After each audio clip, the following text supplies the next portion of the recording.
Hello, everyone, and thank you so much for being here, Dr.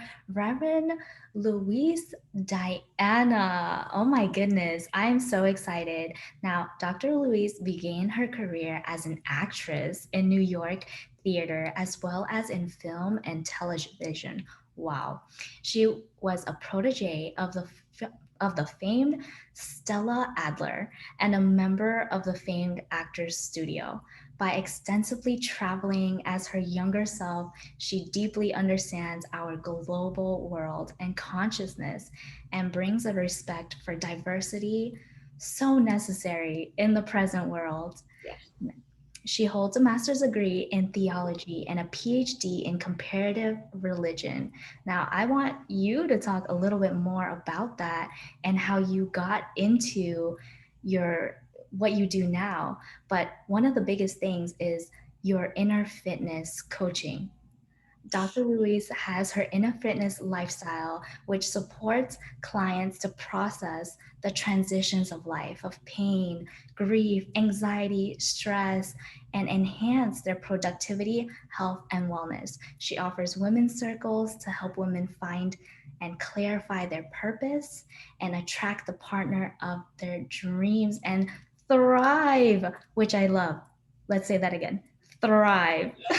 Yes. So Yes. I'm so excited to have you. Would you share a little bit more about just personal, like your journey to how you got to where you are right now? Because from film to fitness to inner fitness, wow, like what was that transition like? Yeah. And if you think about, well, first of all, thank you for having me. I'm so glad that you found me. And hello to your audience and wherever you may be watching in from. Um, it's the performing arts and the spiritual arts are very much aligned. When I look back upon the progression, it's very logical. There's a flow to it. There is a flow. Just a quick celebration, a quick celebratory moment. Next month, which is a couple of days from now, um, brace yourself. I will have been teaching yoga and meditation for 41 years. Wow. And that is pretty much sums up my own personal commitment to wanting a desire to find my own voice and my own true self and who I am and what I'm about and my place in the world. And that inquiry has been my lifeline. It's everything that I am is that inquiry. And I think when you're an actress, or at least when I was, my real reason for becoming an actress was to find through characters and the words of a playwright or the words of somebody who's written a series to find my own character through performing another character. And when I look back upon my younger self, I think that was a place of safety for me, is looking through somebody else's eyes about life was like. And then there was a certain point where I decided, instead of me performing another character, how about I become my own character? Oh, How about I put my attention inward? So the progression of looking outside really just switched to the inside. And when I started doing yoga, it was, the great unknown. Nobody really knew what I was talking about. I mean, people would just stare at me. They would just try to put it in a box. Okay, you went and you got a really good education and you became an actress. Okay, I'll go with that. And now what are you going to do? You're going to teach yoga? My father, in fact, I love to tell this because I tell this to every class. My father thought I was going into the yogurt business. And the first time my parents saw me, I was actually teaching on TV. And then they actually saw that I was actually doing something that was a great unknown at the time. But to go back to your question, the performing arts and the spiritual arts or the internal arts are very, very much aligned. And by the grace of Spirit's voice, that began the journey that I am on currently. It never ends, never ends. And if there's anything that your audience gets from the conversation that we're going to have, my younger self would often think that I was actually getting somewhere. And the point is you land on that goal or that accomplishment, and you pause. And I want everybody to listen to this, appreciate it, appreciate where you land, and enjoy it for a while. And then, because most of us have a lot of curiosity, that's what's so wonderful about millennials. And what I like about this crowd is that there's a curiosity about participating in the world in a very different way than other generations haven't. And I like that piece because it's a curious piece about being a part of the changes that we're going on in the world currently right now. And so let's rest when you've accomplished something and then set another set of goals to move forward. And so we should talk about what that might look like for some people. I'd be curious to know about you and your friends and your biggest issues right now. I think I know what they are, but why don't you share a few of those? I'm so glad you brought that up because that was a common theme for me, and it has been a learning experience for me this year when I realized I was constantly doing for that external validation. I was constantly chasing the next big thing because I didn't allow myself to take a break and say, you know what, I'm proud of myself for all the things that I've done up to this point, and those heavy like expectations from conditioned family beliefs, especially as an immigrant and as an Asian American. We have this huge drive to work and compete against other people, and Yes. so I always found myself always doing like I launched my business, and then when I figured out, you know what, my business isn't working, maybe my parents were right. I was jumping from one thing to the next and not giving myself the opportunity to try again and to like focus on, okay, what went wrong? And let's try this again, but in a different way. Instead, it was just, well, I feel like a failure because my whole life I've been, um, I've been told you like you are so young and you're always working and everything you do is right. And that was me. When I was 12, I was working for my parents, and they've always said, "Oh my god, you know, like look at my daughter. She's doing so well at 12 years old. She's helping me in the family business." And so I felt a sense of accomplishment, like I felt needed. And at that time, I was told this until 18. And then when I hit my teens, it was okay, well now the vision of success has changed. The vision of success is going and getting a career or getting a good education and then transitioning into a corporate career that generated a certain amount of salary and vacation time or whatever that may look like. And so that became my center focus. That became my new standard of success. And so I was chasing that. And at some point, all these conditioning to connecting exterior validation and exterior material goods to my own self worth. So that, Beautiful, beautiful. That's beautiful. And that's a beautiful awareness. So it it the question then becomes redefining, and this is, I think, up for a lot of people, especially right now with this pandemic, redefining what success looks like. What does that even mean to you? What, how do you want to imagine success in your life? You know, our families have specific expectations of it. That's their job. That's that's the job of, I suppose, parenting. I don't have children, but I do have godchildren. I like to give them back after I play with them. I enjoy my younger students, my younger clients, and I connect with them on a visceral level because I I I catch that yearning of defining what success is for you, and you're redefining it now. And you've got to look at really what makes you happy, all of us.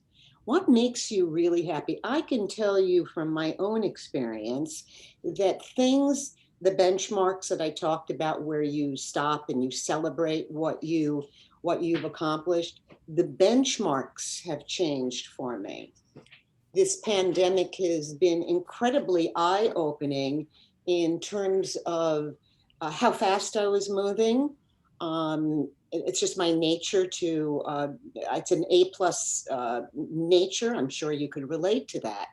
To do things really, really well, and to check off that list and get things done. And while that has served me very well, it's not nothing I'm going to lose. It's just who I am. It's just my personality. But to lighten up a little bit, to let yourself redefine now what's really important. Now, from the perch that I'm sitting in, more than ever, more than ever, I've always known that health is important in people's lives. I teach yoga, I touch people's bodies, I'm in it with them. But I've also am a coach, and I have sat with people and have heard what's going on internally with them, health wise, and have hopefully been able to provide some wonderful information for them to seek out uh, in inner health, that inner fitness piece. But to really claim health in your life and what that's supposed to look like. We don't we don't we don't have the same opportunities now to go into a gym, although it depends on where you're living, and to work out and to go to classes and to be with people and work out. So now, what is health going to look like you, and how is that going to show up as being successful for you? Any ideas about that? I love that. In terms of redefining health, now it's more holistic. Now it's not just physical health; it's mental health and wellness. And I'd love, your input and your experience of how we can tap more into that. For me, it was defining um, all the blocks that were coming up for me and all the things that was creating unhappiness in my life. And even though I was physically healthy, mentally I found myself drained. I found myself anxious all the time, and saying like, okay, when I do certain things that triggers these reactions, how do I approach this in a more healthier way? Such as, when I am anxious, this is me thinking too much about the future and overthinking about the Yes. future. Yes, or worrying about the past, of course, because we have a tendency to review things and go over them over and over and over again. We have a tendency to repeat things over and over again. So uh, here's something to consider. This is not easy work. So take a deep breath. Let's take a deep breath anyway, Yes. and let it go.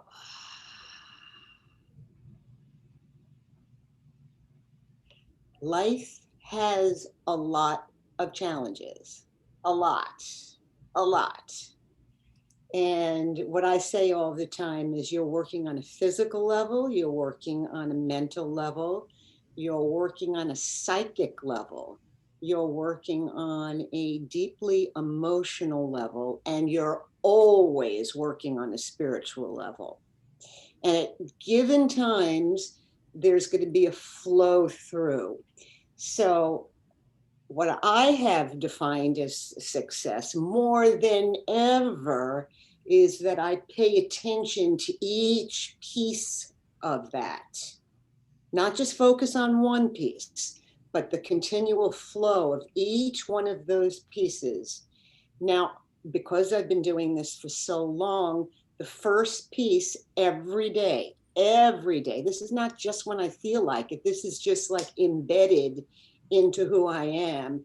I check in with my body. I check in every day. I check in, I listen, I ask, how you doing over there? How's it going? I check right in. Now, there's a lot of different ways that we can express our body. It's endless. You know, you may be a bike rider, you may be a rollerblader, you may be a hiker, you may be a swimmer, you may be a person who just likes to walk. That's cool too. You may be a yogi like I am. You may be that you need to work with weights. Personally, I like all of them, you know, and you just dip in and out with whenever and whatever is available in the moment. But every day it's non-negotiable. You got to check in with your body. I don't care what you do, you just got to do something. And that's that first piece that gets you to identify where you are. You know, if you're not in your body, you're floating somewhere else. I've had students of mine or clients of mine say to me, Reverend Dr. Louise-Diana, how am I doing? And the first thing I say to them is, I have no idea how you're doing because I'm so focused on how I'm doing. So why don't you tell me how you're doing? That makes sense, right? You have to ask yourself how you're doing. Now, the difference between a wise woman and a fool is that you listen. You listen, and you listen to yourself without any judgment, without any criticism, without any worry or fear. You just listen to yourself and you go, okay, this is where I'm at. So the second piece then becomes, I need to kind of process this and work through this. Now, I'm a hardcore meditator. I've had an incredible background in it. One of my meditation teachers that a lot of your viewers can Google was a man by the name of Goenka. And I have, fortunately from my own life experience, I've done some hard time on the mat. And the world has changed, Nikki, and you don't need to do that. I'm old school, so the more time you sit on the mat, the more you can just process all that mental energy. But for those who haven't begun that journey, at the end of our conversation, I have a tape I can refer people to. One of my tapes that I've sold thousands and thousands of copies of. It might help some people just by having another voice in the room. But you've got to start listening to what's going on up there. And if you just sit for 10 minutes a day, that's a good beginning. I love what you That's say. a good beginning, just to sit for 10 minutes and sit and go, okay, I'm going to do this. You know, if you put your hands across your chest and say, I'm hunkering in, I'm going to do it. I would like that you just leave it open, put your palms up, and receive whatever comes through. And then after 10 minutes, you wrap it up. And then you go and you do whatever you're going to do. So you've got the movement piece and you've got the paying attention to this piece without denying this. And sometimes that's really tough. I don't mean to minimize the challenge. It's a big issue. But there's so much information I want to share. I'm just going to give it that much and we can get back to it. You've got to think about your spiritual life as well. I am incredibly successful in that I have a spiritual life. And my spiritual life is inclusive of everything. I'm a non-denominational science of mind minister because it's an inclusive world that I'm choosing to live in. When I look out at my students, I've always kind of taught all around town. It's changing now. I'm mostly online, but I used to teach all over town. So I taught in Chinatown, in the Asian community. I taught in the South Side of LA, which is predominantly African American. And I had my girls in my room. I've taught in upper white class west side of Los Angeles and kind of where I live, beach cities. I've had a conglomeration of race, religion, background, age, a big hodgepodge of humanity in my classes, which I love because that's the world. What a concept. And I remember you sharing this with me when I was, I was telling you about the vision for this event and all the things Yes. that we are currently going through. And one of the funniest things you said, you know what, Nikki, after 40 plus years of doing this, I'm gonna tell you it's the same thing. And I was just blown away because earlier in my journey, as a millennial, I felt so alone going through this process Yeah.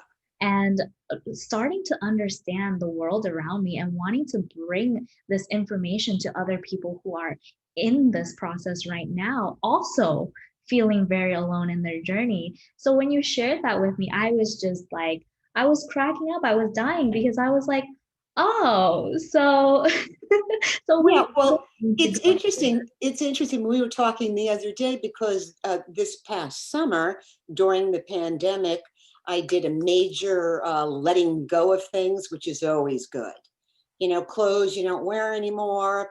I gave things to charities and saved a couple of bags for some girlfriends and just, it was really great. And I went through a lot of my papers and a lot of things I've written over the years and everything that I have been talking about all these years is happening in the world right now.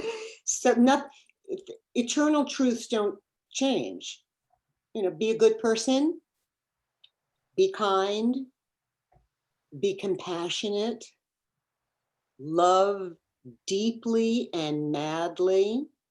And if you're really blessed, and I think we should talk about this because this is really important for millennials to hear in particular, you must find work that you love. You must find work that you love that no matter what is going on in your life, you want to get up and you want to do every day. And that's a discovery process that has to take place. I I I've talked about this in my classes. When I went through that transition of being an actress into the internal arts or the healing arts, as they're called as well, I took out a good yellow pad. You know, this is going back before computers were a part of our everyday fiber. I took out my good yellow pad, which I still take out from time to time, and I wrote down a list of things that I love about life. And where was the thorough line about what I love and what I was interested in that I could do and somehow monetize and create a business around. And one step just led me to another. I wish I could tell you I had this great plan. I wish I could tell you it was all thought through thoroughly and every step just fell into place. It didn't. You know, at some point while once I started, it was one point. I started out, I had two students and they were friends of mine. And I never doubted myself though. And I want to share with your peeps, don't doubt yourself and what you can do. I didn't doubt myself. I knew that I could do something with it because I was so impassioned by it. Mm. It wasn't called coaching at the time. It was just good old fashioned teaching. But I knew if it caught my attention, and I knew it would catch the attention of other people. And all these many years later, it's caught the attention of a lot of people because we've arrived at the time where it's so needed. Mhm. Because there's a hunger in the world now for something more.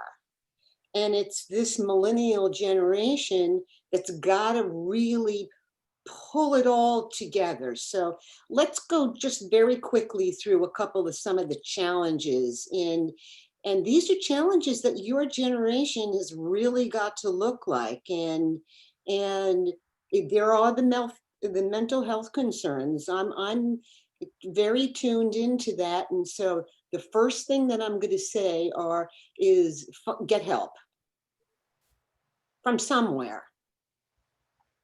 And I would suggest it's out of your own social circles so that you can get that help from someone that you really respect, that is going to be impartial to you, because you need a voice that combines the practical and the whimsical and the visionary inside of you. Does that make sense? Absolutely. Yeah, and it's got to be, yeah, and there's got to be a real level of trust. But you go for support somewhere and find someone that you just basically trust. It's really important. And I know that as a young person, when I came out of college, I went into a conversation and just cleaned up some things from my childhood, which is just part of the journey. We all have it. So that helps, that first layer. Your generation also is the generation of diversity. So sort that out amongst yourselves, and 1 and 1 equals 3. You're stronger in mass. That's what the riots in the US were about this past summer. People came out, Mm. and they came out for something. So they've taken that anxiety and that stress, and they're going out, and they went out and they made their voice heard. I find that personally very encouraging. And find the purpose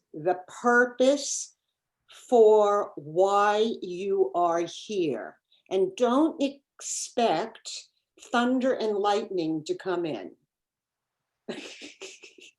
It's da-da. Yes, like the shining No, light. no. Oh my goodness. You can, however, you can have these numinous moments in your life. I've had several of them where it's the right environment. Something clicks, something just clicks into place, and you get it. You just get it. And the more you tune into your body and listen to your body and sit for 10 minutes every day minimum, you're setting the pedestal for that moment for it to click in. Does that make sense? It absolutely does. And Yes. And you then leave yourself open to hear that next step to take.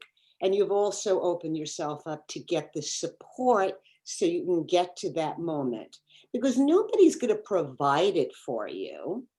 People can just educate you, uplift you, and inspire you, and that's my role in life. I've taken that on, and now you're encouraging your peeps to do it, and you're doing it for yourself, and you're doing your own outreach. And then the piece that I also want to add to it is this kind of psychic, intuitive knowing. I usually refer to it as the third eye point when I'm teaching. It's the wisdom, and wisdom does come traditionally in older people, of which I suppose I am. um, but it's years of listening that get you to the wisdom years. But I've known some younger people who are very, very wise because they've had an experience in life that took them there maybe too prematurely, and they're having to deal with that too. And that could be the loss of a parent or some sort of a life-changing event that has taken them out of their childhood innocence into just another way of being. And so they become wise very, very young. But traditionally, that comes later in life, and that's our psychic part of us, where we can listen intuitively. And that's powerful, Nikki, when that kicks in. Oh, I can't wait. I just want to highlight some of the big things that, that stuck out to me as I was listening to you. And one of the biggest things is, um, you know, staying still and actually taking the time to listen to your body. And that was huge in my life because as I shared earlier, I was always in the doing, on to the next thing, on to the next thing. And when I slowed down, I started to realize there's so much that I have not been able to enjoy in the present moment. I Yes. now share gratitude for. For example, just sharing gratitude for being alive, sharing gratitude for this connection that we have today to to step out and create a bigger vision for this world. And the connection, even though it's not in person, that energy is exchanged and it's felt through through connection with other people, through these stories that we share with each other. So that gratitude. Another thing that I picked up in our conversation that you shared is it didn't happen for you overnight. It was a process. And that is huge lesson in the millennial culture right now, where Yes. we're rushing to figure life out. And personal lesson and so many lessons of people I've encountered, these 20 something year olds already want to be successful, already want to have their whole life established, and realizing it's a process and your purpose shifts and changes as you gain more knowledge. As like my purpose when I was um, younger was a different definition of success. And now my purpose has shifted as I learned more about the world around me, as I learned more about myself and up level or releasing all of these conditioned beliefs. And so that was huge, huge, huge. Yeah, and you said something, I want to kind of piggyback on it because, you know, in the olden days, way back when, a couple of years ago, it I and over the course of my lifetime, I've done very long meditation retreats. I mean, hardcore, 31 days, no talking, on the mat, many, many hours a day. And that's not what's going on in my life right now, clearly. However, in addition to my own meditation practice, and I teach some classes online, which I'll share with your audience. Um, is the disconnecting from everything. The night before Thanksgiving, I decided to um, just disconnect from social media for a week, and it wasn't as easy as I thought it was going to be. In other words, I did not check into any of my social media accounts, none of them, of which I'm on all of them. I didn't communicate with my audience at all. I didn't send out a newsletter. I did watch a Netflix series, however, as a Oh, little diversion, and pretty much only dealt with my clients that needed some attention. And I was wrapping up a women's circle that I needed to be engaged with, but it was all done on the phone. At the end of that week, um, I, I, I absolutely begin to change the physiology in my body and prepare myself for 2021. Because I'm ready to go into 2021. I am ready. yes. I am absolutely ready.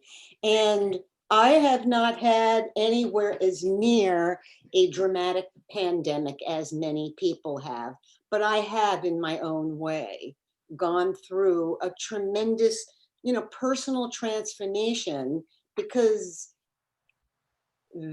that's what's happened in the pandemic. Get with the program, folks. It's not too late. We got a couple of more months on it. Good time to go within. This is the moment. And we're We're seeing, coming into some great months to really reflect.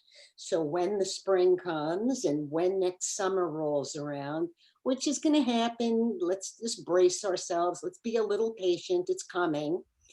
Then we're all going to emerge into, and I've been on this track for months and months. This is not a great revelation for me, but it's the revelation I'll share.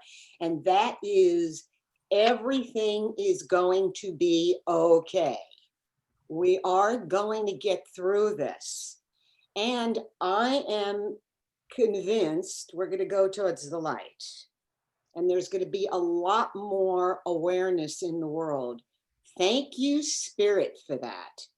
But it doesn't mean that we're there yet. So I just took that divorcing from social media for 1 week, and I've already changed the physiology in my body. It's already begun. And it doesn't mean that I'm not going to have my moments. We all have our moments. And I mean, I cry at a commercial these days. So, I see those dogs in shelters. Oh, it just takes me down. It takes me down, and I cry for about a minute, and I regroup and get back to my life again. And if I'm feeling flush on that day, I'll write a check and hope some little doggy is being taken care of. But I can't physically get out and unchain that doggy, so I do it in my own way right now. If you can go and save a dog, that's a good thing to do. But that's another subject for another time. But I can prepare myself and get ready, and I can do the work that is necessary to do that. can you, So the other night, me and my guys celebrated the winter solstice by I didn't do my full regalia warrior ceremony, but I did a ceremony with him and me, and it was just enough. We did our letting go of the year and what we want to let go of. interesting. Can you I'm share? going to ask you, Missy, what are you letting go of this year? I am letting go of, oh my God, so much. My limiting beliefs of not being good enough, because honestly, that has held me back so many times, and stepping into a, a creator mindset, creating the future that I want, Yes. and living in joy instead of like resistance, allowing and receiving, and actually receiving. So many times I have blocked receiving as a Yes. sign of weakness, and I'm letting that go because receiving is part of giving back to the Yes. person giving and allowing them to help. So I am welcoming that next year. Yes. Well, I'm going to say a me too on that. I'm going to say a me too, because that's what it's about. It's about that you've got to ask for support to receive, though, don't you? Yes, So, yeah. Oh, that's beautiful, beautiful. So, how much time do we have left? we are very close. We have 4 minutes. I Okay, would, is it okay if I kind of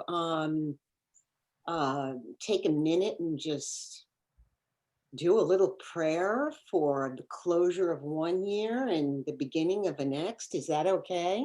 yes, absolutely, please. Mm. The best thing that we can do for each other is to well, there's so many good things that we could do for each other, but the best thing that we can do for each other is, and it's the best way to be with people too, is to breathe and to pray together and to just take in all the goods. So let's just, wherever you are, anybody who's watching this at whatever time of day, it's a beautiful sunny day here in Southern California. And I know right where Nikki is, she's got her beautiful day going. So we're going to just come together now and take a nice deep breath and let it go.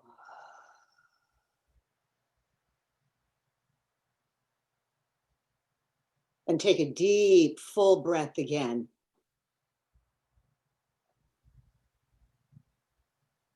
And let it go.